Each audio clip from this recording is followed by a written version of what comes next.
हम देखेंगे 10वीं विज्ञान अध्याय 1 है रासायनिक अभिक्रियाएं एवं समीकरण।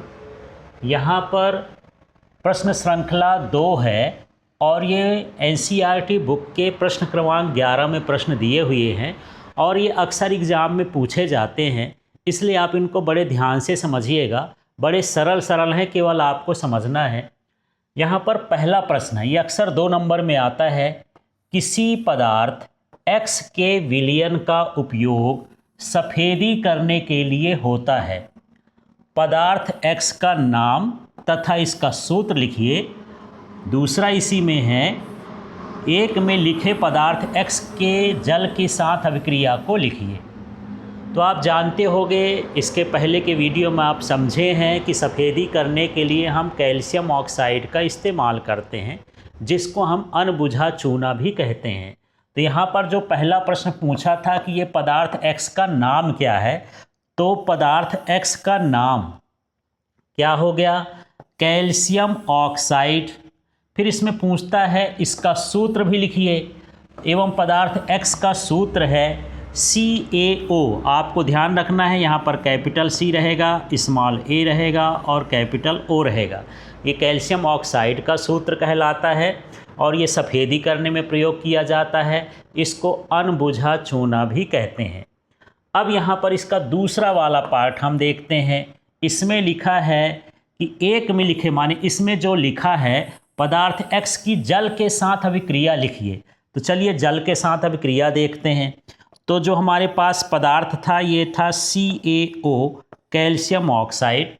इसमें हम ये प्लस कर दिए, जल के साथ अभिक्रिया है तो जल का सूत्र क्या होता है? H2O। जब हम इसमें जल मिलाते हैं तो क्या होता है? तो यहाँ पर ये calcium hydroxide OH, CaOH taken twice और साथ में ऊष्मा उत्पन्न होती है। इसको हम लोग पढ़े थे कि ये ऊष्मा क्षेपी अभिक्रिया भी कहलाती है और ये एक संयोजन अभिक्रिया में भी उदाहरण दे सकते हैं।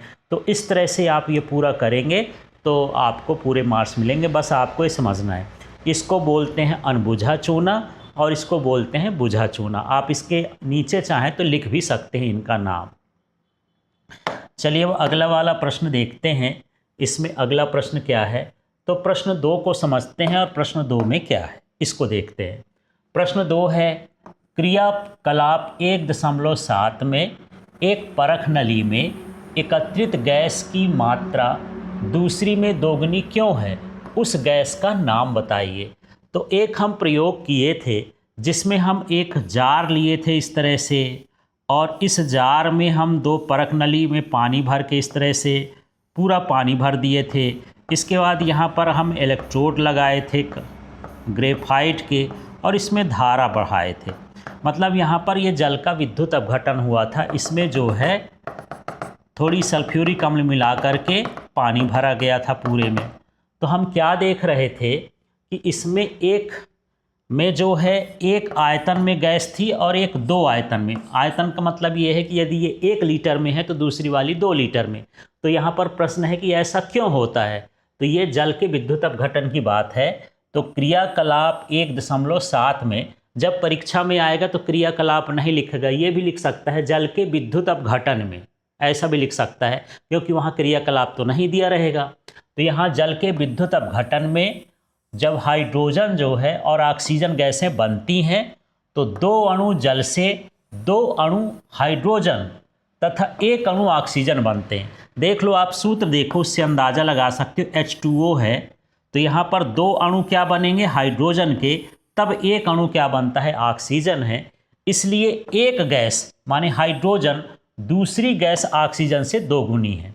तो यहाँ पर यदि 1 गुना ऑक्सीजन आयतन के हिसाब से इकट्ठा हो रहा है तो 2 गुना क्या हो जाएगा? हाइड्रोजन हो जाएगा। तो इस तरह से यहाँ पर 2 गुनी ऑक्सीजन से हाइड्रोजन इकट्ठा होती है।